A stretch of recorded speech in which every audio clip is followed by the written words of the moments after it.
days, the NFL will be generating plenty of storylines too.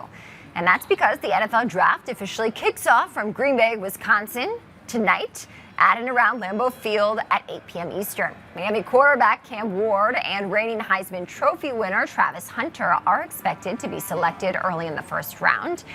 But the draft isn't just about the players getting picked. Joining me now with more to get to the business side of things is David Rumsey. He's a newsletter writer for Front Office Sports. David, welcome to the show. It's good to have you from Charleston. And I understand hundreds of thousands of fans will be attending this year's draft. Set the scene for what we can expect. Yeah, absolutely. So for about a decade now, the NFL has been taking its draft to different cities and its different markets around the league. And this is going to be the most unique one yet in Green Bay.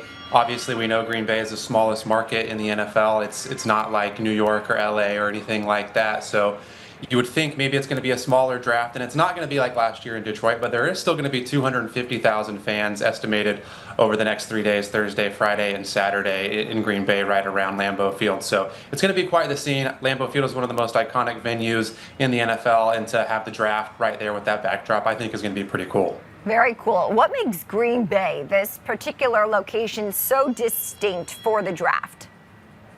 Yeah, so the draft has, as you were just showing there with some large crowds, gone to big metropolitan areas like Detroit, Nashville, Dallas, Philadelphia, Kansas City, Cleveland even.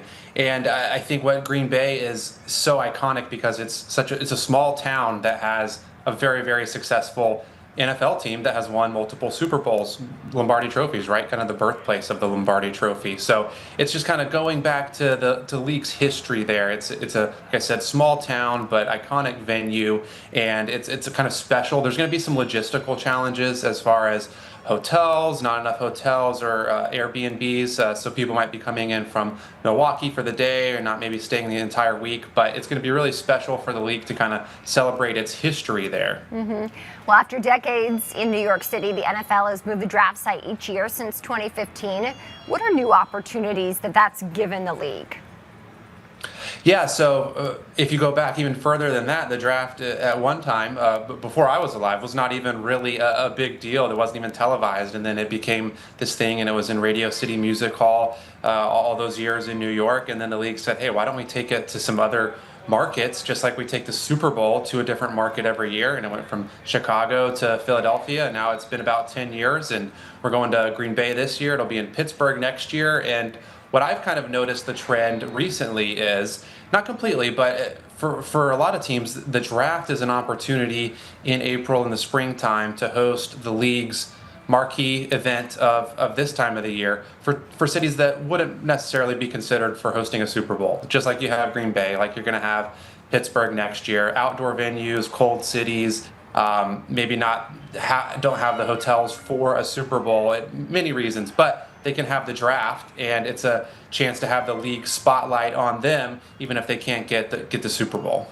Well, ESPN, a subsidiary of NYSE-listed Disney, has been covering the draft for decades, and you've been all over the latest media rights negotiations. What do our viewers need to know?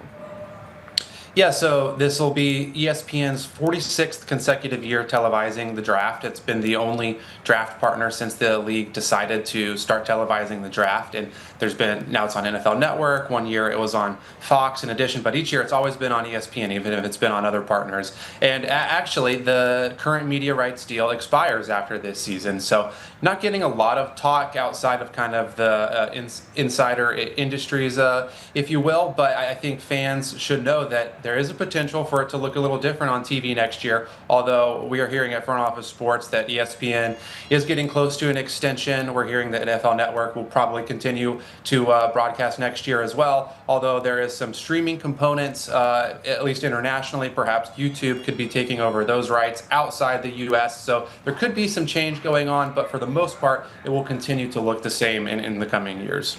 Now, from a player standpoint, what do you think is the most intriguing storyline that we should be following as the draft gets ready to kick off?